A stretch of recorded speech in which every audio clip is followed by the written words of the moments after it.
You know, I think sometimes if you grow up in a house of violence and, you know, chaos and that sort of thing, anything that isn't that doesn't seem safe because you're not used to actual like security and safety. You're used to the chaos. And so when there isn't chaos, that's what's actually truly scary. He'd paint her black and blue. Great. Like, I feel like it's such a story that I feel like a lot of us women have of, you know, oh, in my younger years, you know, I got engaged and all this kind of stuff. And I was with this guy for 7 years and he ended up being just a horrible, horrible, terrible person. We'll spare details and things, but like it, and people would ask like, why didn't you leave? Why didn't you leave? Why didn't you leave? And because you feel like you can't. You don't have any self-worth, so you feel like you deserve what's happening. And it's so difficult to get out of that. But you can get out of it, but you have to kind of make that decision for yourself. She never stood a chance. The devil comes to dance. Violet, why are you always so quiet? On her bedroom door and he's irate. He's been drinking and smoking, he's up late. And he stands by her bedside, she shakes, but her eyes stay shut. You fucking slut, I know you're up. And he pinches her eyelids and folds them up. Violet, why are you lying to me, Violet? She stays silent, things turn violent. And of course, you stay silent because, like, saying anything is going to make it worse. It always makes it worse. So why you're not going to say anything? You're going to probably lay there and freeze and not do anything because that's easier than trying to fight back at like, you know, I think you think it's at some point it'll stop. At some point it'll stop. And we need to be aware that sometimes that doesn't happen. She stays silent, things turn violent. That's the sound of his fists when they fall like a crashing pilot. Hit like hailstones, one to the collarbone, full force, full blown, blood splat, bone crack, knick-knack, paddywhack, one to the jaw and the tooth spat, detached fist connects and disconnects a bone. A quick deflect to misdirect the blow, but nonetheless his punches met her throat. Such a mess he's left her bruised and broke. Violet, why you always so silent, Violet? Why you such a little liar, Violet? Do you think I want to do this, Violet? In character, she stays silent. Well, say something, Violet. Silence. Fucking say something, Violet. Silence. Wait. Say something, Violet. Mm-hmm. Let me guess. You've finally actually killed her this time. You've finally actually killed her this time, right? Right? You took it just a little too far this time. Wait. Say something, Violet. Not one word. She stays quiet.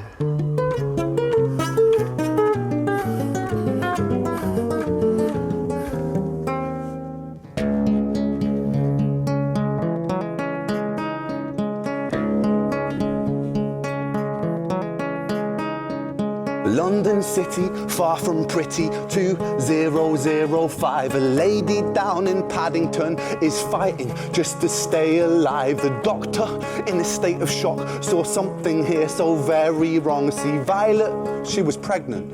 Poor Violet, she was 9 months gone. Turning to the doctor, Violet broke her silence and she cried, if I'm to die right here tonight, please let my baby stay alive. The doctor soon regained composure, called the surgeon to come in. As Violet's world turned to black, the curtains closed, the lights went dim. In London City, far from pretty, 2005. A lady down in Paddington just lost the fight to stay alive. A tragedy or a miracle, It happened on these very streets to... Okay. All right. So if she was dying and she told them to save her baby, and then now it sounds like she has passed. I'm going to reveal just a little bit of like a reality about that, just real quick. So if you're pregnant and you pass away and you're wanting them to save your baby, they have to give you compressions and like continue to keep your body alive and keep your blood flowing so that they're able to, get the baby out, kind of thing. Which would have to be via C-section at that point. I mean, just cut you open, pull it out. But that's such a...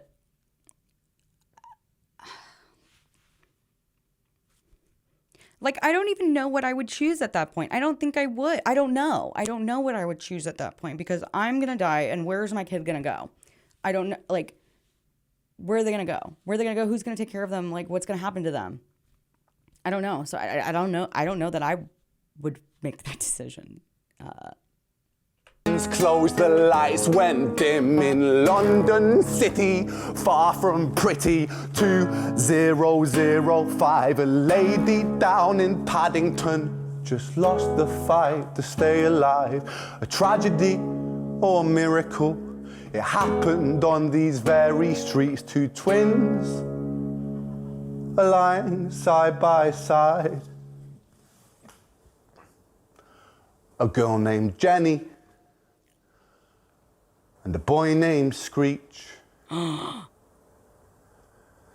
Jenny and Screech were siblings and they didn't know it, and they were separated at birth because their mom died. Oh my God.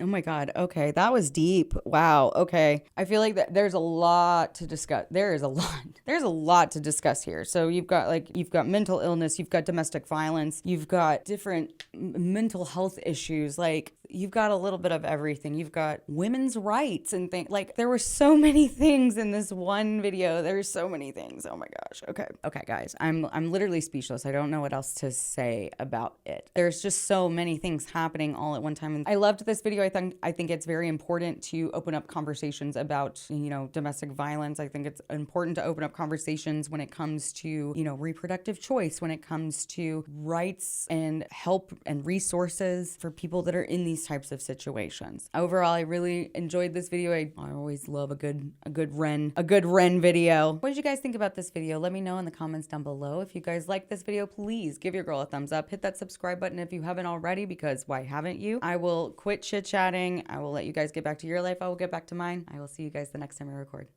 Bye, guys.